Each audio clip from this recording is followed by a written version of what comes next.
Ayan po guys, yung karamihan ng sinasabi ko sa inyo, yung mga matatanda dito po na naghahanap buhay po, talagang nakikita kong nakakaawa po silang pagmasdan sa hirap ng kanilang ginagawa. Pero actually sa ganito naman pong sistema sa mga eldest, meron naman po silang natatanggap every month na ayuda sa kanilang gobyerno, pero gusto pa rin talaga nilang magtrabaho para kumita sila ng sarili nilang pera. Dahil nga pagka umuupa ka ng bahay dito, talagang sobrang mahal. Kailangan mo pa pong mag-apply para sa housing na mabigyan ka ng tamang property or tamang pabahay. So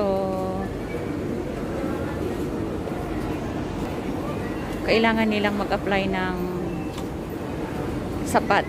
At it takes time din para tanggapin yung mga application nila.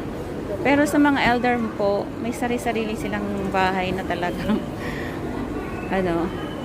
ayan po, sa harap natin may nagbibilang ng pera. Sweet. Kaya yan guys, hindi po kapanipaniwala na may pakinabang pa sila sa gobyerno ng kanilang bansa, sa kanilang mga sarili. Ang ating mga lolas at mga mami sa Pilipinas, minamahal natin, inaalagaan, at ayaw natin silang mahirapan. So, sila po, kailangan nilang maghanap buhay.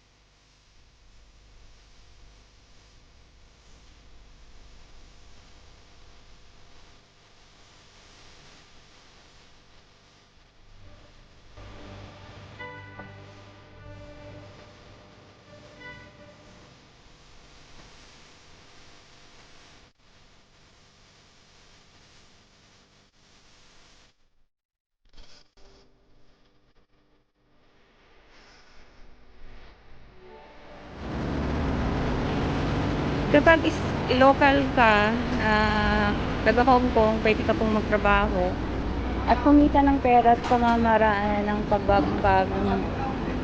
pag-iipon ng mga cartoons.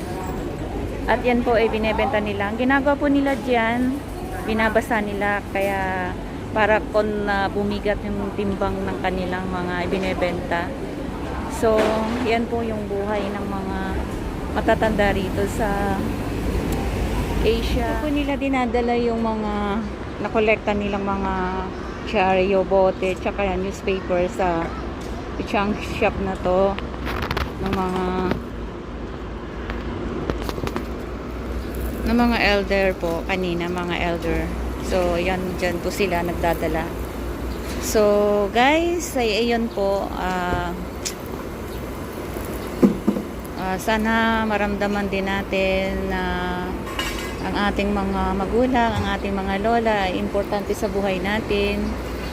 At pagkakaingatan at mahalin natin sila habang nandito sila sa atin. At yun. At maraming salamat po sa pagsama ninyo sa akin sa araw na ito.